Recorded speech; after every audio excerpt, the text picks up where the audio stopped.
Alors, nous sommes aujourd'hui le 26 octobre 2015 et je tiens à rendre grâce et gloire à Dieu qui m'a richement béni aujourd'hui encore et qui m'a inspiré tous ces temps-ci de faire de très beaux témoignages et malheureusement un sombre événement est venu assombrir ma journée et m'empêche de partager encore aujourd'hui avec vous certains de ces témoignages. Je vais mettre en ligne ce que je peux, mais je sais que là encore, j'aurai bien plus de témoignages à mettre en ligne. Je suis tout simplement dans une situation où je ne peux malheureusement pas témoigner comme j'aurais souhaité ou enregistrer le témoignage comme je l'aurais souhaité dans la mesure où je le dis ouvertement pour qu'on comprenne bien que je ne m'amuse pas à ça. J'ai malheureusement perdu ma petite chienne aujourd'hui qui était un vrai cadeau du Seigneur Jésus dans ma vie.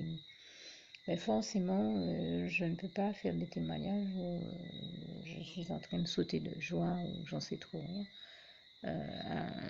Disons que ça altérerait la qualité de mon travail, donc je me vois un peu dans l'obligation de, pour le moment, remettre à plus tard ces témoignages que le Seigneur m'a pourtant déjà inspirés.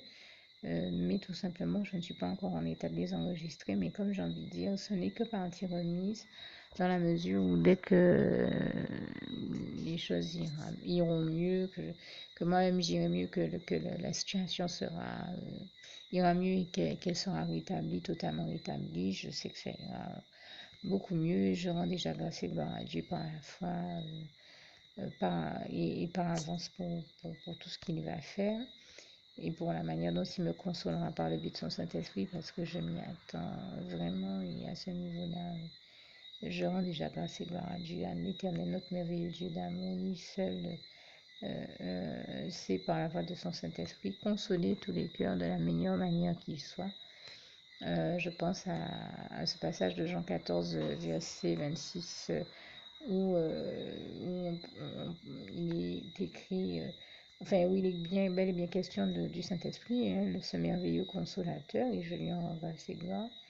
Et au verset 27, où le Seigneur Jésus justement nous dit que votre cœur ne se trouble point, je vous laisse ma paix, je vous donne la paix que je ne vous la donne pas comme le monde la donne, donc que votre cœur ne se trouble point, parce que Jésus-Christ, notre merveilleux Dieu d'amour, notre merveilleux Seigneur et Sauveur, est celui qui sauve toujours et qui continue à sauver, à nous sauver, à sauver tous ceux qui ont besoin de l'être du pire. Et vraiment, toute la gloire revient à Dieu, à Jésus, à son Saint-Esprit. Que je tenais donc à remercier pour la force qu'il m'a donnée aujourd'hui, malgré tous ces événements-là. Et puis, ne serait-ce que pour pouvoir prendre le temps d'enregistrer ce témoignage et vous dire encore et fort que ce n'est pas parce que je ne vois pas Dieu continuer à me bénir, mais Dieu continue toujours à me bénir. Il y a tout simplement que cet événement-là est venu un peu, comment dire ça, annihiler ce que j'aurais pu faire aujourd'hui. Mais j'ai tenu à prendre le temps de vous informer de ces réalités-là et vraiment j'espère également que vous ferez preuve de compréhension avec moi vu la situation et que vous comprendrez que bien sûr c'est avec bonheur que j'aurais aimé mettre certains des témoignages que j'ai déjà en ligne, mais ça m'est rendu totalement difficile, voire impossible dans l'état où je suis. Cependant, je pense à tous ces passages à parole de Dieu qui disent que là où l'homme ne peut pas, Dieu lui peut, et je lui rends, il peut et il veut nous voir tous heureux et épanouis, par exemple, comme il est écrit en 3 Jean 1, verset 2. Donc je lui rends grâce et gloire, lui qui fait toujours tout pour qu'il en soit ainsi et que les choses se passent au mieux. Vraiment, toute la gloire revient à Dieu, à Jésus, à son Saint-Esprit. Et que Dieu vous garde et vous bénisse tous. À bientôt. Je tiens à préciser encore ici que ce que j'ai voulu, entre autres choses, dire, c'est que, eh bien, cette semaine encore, et tous les jours, peut-être, ça fait même plus d'une semaine, enfin, je veux dire, depuis que je vous ai mis mes derniers témoignages, eh bien, cette fois-ci encore, j'ai continué à contempler, comme j'ai l'habitude de le dire, la splendeur glorieuse du règne de l'Éternel, notre merveilleux Dieu d'amour, comme ce psaume 145, versets 8 à 21 nous le rappelle si bien. Et donc, il y aurait beaucoup de choses à en dire, beaucoup de témoignages à faire de sa gloire. Mais la situation ne me permet tout simplement pas de pouvoir le faire. Mais je sais que j'avais prévu, entre autres choses, de parler de beaucoup de questions. J'ai vu la gloire de Dieu, j'ai vu Dieu à l'œuvre de manière, continuer à agir de manière toute puissante et glorieuse comme à son habitude dans plein de secteurs de nos vies. Je pense à son intervention sur, par exemple, le dossier des sargasses dont je vous parle depuis longtemps. J'ai vu que là aussi, Dieu a agi, qu'il a exaucé nos prières, puisqu'il il a fait en sorte que soient prises de nouvelles mesures en la matière. Et je pense toujours à ce psaume 40, versets 5 à 6, 7, où il est bien écrit que Dieu est celui qui fait toujours adopter les meilleures mesures en notre faveur. Bien sûr, en substance, je le dis à ma manière, vous pouvez lire comme ce passage est textuellement écrit. J'ai vu le Seigneur agir dans bien d'autres situations, sur bien d'autres questions. Et donc, je tenais à lui rendre grâce et gloire également. Et puis, je pense à... donc, je l'ai vu, là encore, sauver des vies, faire des choses extraordinaires, des miracles, des merveilles et des prodiges, comme il est écrit en Job 5, versets 8 à 9. Et c'était visible dans ma vie, dans celle de ceux qui m'entourent, tout comme dans l'actualité, où on voyait bien que le Seigneur Jésus était en train d'agir sur certains dossiers urgents et importants, tels que celui des sargasses. Un autre dossier, par ailleurs, me préoccupe vraiment, sur lequel j'avais aussi envie de faire un témoignage, c'est celui de la question de l'aide juridictionnelle, pour lesquelles les avocats ont même initié un mouvement également ces jours-ci. La seule chose que cela m'inspire, parce que je veux dire, j'aurais pu faire un témoignage qui est très long. Moi, je rends grâce et gloire à Dieu qui m'a beaucoup béni par le biais de l'aide juridictionnelle dans une situation que je traversais dans ma vie. Et je sais que si certains ont du mal des fois à accepter l'idée d'aller se prendre un dossier de ce type-là ou d'aller faire des démarches sous l'inspiration du Saint-Esprit, moi je les invite vraiment à ne pas hésiter à le faire, d'autant que pour revenir dans la particularité de ce que je viens de citer, eh bien, dans le cadre où j'étais à l'époque, je me suis bien rendu compte que c'était Dieu qui m'inspirait, qui me donnait la force de faire mes démarches et de me prendre une aide juridictionnelle qui, je peux vous le dire par la suite, s'est avérée très nécessaire, et je rends grâce et gloire à Dieu qui m'a vraiment donné la victoire dans cette situation. C'est pour ça que j'aime tant ce passage de Romains 8, verset 37. Mais en toutes ces choses, nous sommes plus que vainqueurs par celui qui nous a aimés, Jésus-Christ. Et bien, je rends grâce et gloire à Jésus, qui est celui qui nous rend plus que vainqueurs, et toute la gloire revient à Dieu, à Jésus, à son Saint-Esprit, que je tenais vivement ici à remercier et à glorifier. Merci Seigneur, je t'aime et nous t'aimons, nous tous tes enfants. Louange, honneur et gloire à toi Seigneur.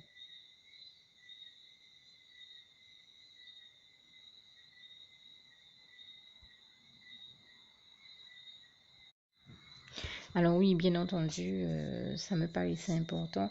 Donc de dire comment Dieu m'a béni par ce biais-là, et donc d'inviter tous ceux que le Saint-Esprit, à qui le Saint-Esprit met à cœur de solliciter une aide juridictionnelle ou de faire toute autre démarche qui serait les bonnes. N'hésitez pas, tant que c'est le Saint-Esprit qui vous invite à le faire, à y aller, et à surtout ne pas abandonner tout ce qui vous mettra à cœur de faire. N'hésitez pas à faire tout ce qui vous mettra à cœur de faire, et n'abandonnez aucune démarche que vous savez être assurément de Dieu, parce que ce sont des biais par lesquels Dieu a béni puissamment nos vies. Et j'en veux pour preuve, mais il n'y a que le témoignage que je viens de vous donner, à savoir que j'ai vu Dieu me bénir énormément par le biais de l'aide juridictionnelle, dans un contexte où il était vraiment surprenant où je me suis retrouvée moi-même surprise à me rendre compte que je devais en solliciter une. Et c'est vrai que sur le moment, on se pose toujours des questions, on se demande est-ce que c'est bien Dieu qui m'invite à faire ça ou pas, est-ce que c'est bien de Dieu ou pas. Heureusement que Dieu m'a donné la force de le faire parce que ça fait partie des éléments par le biais desquels Dieu m'a énormément béni, il m'a conduit jusqu'à la victoire et c'est allé même au-delà dans la mesure où la personne en question que j'avais en face de moi a été condamnée non seulement à, à faire ce qu'elle cherchait à ne surtout pas faire, mais qu'il fallait qu'elle fasse. Mais en plus, à me payer aussi des dommages et intérêts pour la gravité de ses actions envers moi. Je dis vraiment, bon, quand je m'exprime ainsi, c'est une manière de résumer les choses et de préserver l'anonymat des personnes dont je parle, parce que mon propos ne vise personne, mais sert tout simplement à donner un témoignage pour glorifier Dieu. Donc je n'utilise pas les mots qui seraient peut-être les bons à utiliser pour décrire au mieux la situation que j'ai vécue. Mais pour résumer, j'emploie ces mots-là qui en substance signifient sensiblement la même chose. Donc moi je rends grâce et gloire à Dieu vraiment, et toute la gloire revient à Dieu, à Jésus, à son Saint-Esprit, qui m'a préservé et béni extraordinairement à travers cette aide juridictionnelle. Maintenant, je voudrais tout simplement encourager tous ceux qui se retrouvent à devoir la solliciter ou à devoir faire des épreuves, passer par des épreuves ou devoir faire des démarches pas possibles. Eh bien, comment dire ça, tenez bon. C'est vraiment ce que je peux vous dire de la part du Seigneur Jésus, parce que rappelez-vous que ce qui n'est pas possible à l'homme est possible à Dieu, comme il est écrit en Marc 10, verset 27, et je rends grâce et gloire à Dieu pour cela.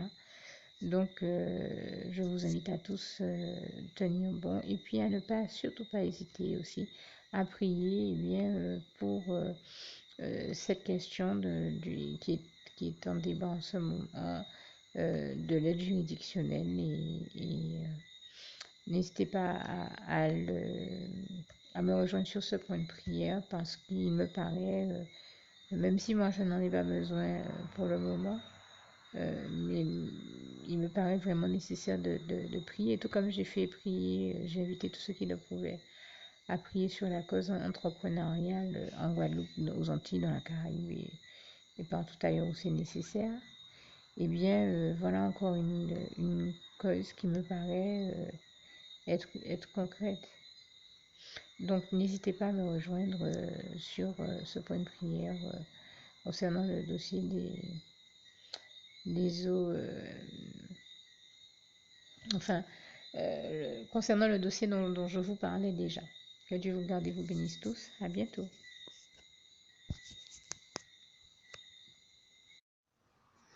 Alors, pour toutes celles et ceux qui ne l'auraient jamais encore fait auparavant, je partage avec vous ici la prière par le biais de laquelle le Seigneur Jésus m'a sauvé la vie et vous invite tout simplement à lui ouvrir vos cœurs, à être sincère avec lui dans ce que l'on va dire ici, puisque si Dieu me met à cœur de partager avec vous cette prière, tout comme il le fait toujours avec chacun de nous, c'est tout simplement parce que Dieu nous a sauvé la vie, m'a sauvé la vie et nous a sauvé la vie à tous, tous ceux qui partageons avec les autres cette prière, et que nous l'avons vu nous faire tellement de bien, nous donner tellement d'amour, nous combler de bonheur dans les bras d'amour de Jésus, et bien que nous souhaitons au maximum de personnes d'aller aussi au paradis et de connaître le bonheur des bras d'amour de Jésus ainsi que d'être sauvés par lui. Mais bien entendu, pour être sauvé, encore faut-il prendre le temps de demander à l'être et d'accepter donc le Seigneur Jésus-Christ comme son sauveur personnel, ce qui est ici l'objet de cette prière. Alors, n'oubliez pas à cet effet qu'il est notamment écrit en Acte 4, verset 12, que Dieu, dans sa grande sagesse, dans sa sagesse infinie, a choisi le Seigneur Jésus-Christ, qu'il l'a mandaté, qu'il a délégué pour être le seul sauveur de toute l'humanité et qu'il n'y a aucun autre nom que celui du Seigneur Jésus-Christ qui nous ait été donné, qui ait été donné à toute l'humanité pour être sauvée. Voilà pourquoi nous avons la certitude qu'en acceptant le Seigneur Jésus comme notre sauveur personnel, nous faisons définitivement le bon choix, d'autant qu'il est également écrit en Jean 14, verset 6, Jésus-Christ est le chemin, la vérité et la vie. Nul ne va au Père Dieu sans passer par le Fils Jésus-Christ. Voilà pourquoi nous devons donc adresser au Seigneur Jésus la prière qui suit. Donc Seigneur Jésus-Christ, n'hésitez pas donc à dire cette prière à haute voix en vous mettant bien entendu dans un lieu où vous savez que vous pouvez prier en toute sérénité. Donc Seigneur Jésus-Christ, je t'accepte aujourd'hui comme mon sauveur personnel, moi un tel, vous dites votre nom et votre prénom. Et je te demande aussi, Seigneur, vraiment de continuer à veiller sur moi et sur ma vie. Je remets d'ailleurs toute ma vie entre tes mains, éternel mon Dieu, Jésus d'amour, Saint-Esprit, puisque tu en es le Créateur. Je remets cette vie entre tes mains, je te la donne puisqu'elle t'appartient, puisque tu l'as créée. Et je te demande de me conduire à toutes les victoires et réussites que tu as prévues pour ma vie. Tout comme je te demande aussi pardon, éternel mon Dieu, Jésus d'amour, Saint-Esprit, pour tous les péchés que j'ai commis tout au long de ma vie, dès le début jusqu'à la date d'aujourd'hui incluse. Pardon aussi, Seigneur Jésus, pour toutes les fois où j'ai fait mal à ton cœur. Et surtout, merci, Seigneur Jésus, quand le bon moment sera venu pour ça, de revenir me chercher pour m'amener avec toi dans tes bras d'amour au paradis où je veux demeurer et continuer à te servir et à t'appartenir pour l'éternité en éternité. Et c'est au nom puissant du Seigneur Jésus-Christ que j'ai fait cette prière. Soyez bénis, vous tous qui avez fait cette prière, que Dieu vous garde et vous bénisse tous. Et surtout, n'oubliez pas de partager cette prière avec le maximum de personnes autour de vous, tous vos contacts, famille, amis et bien-aimés, et que Dieu vous en bénisse. À bientôt.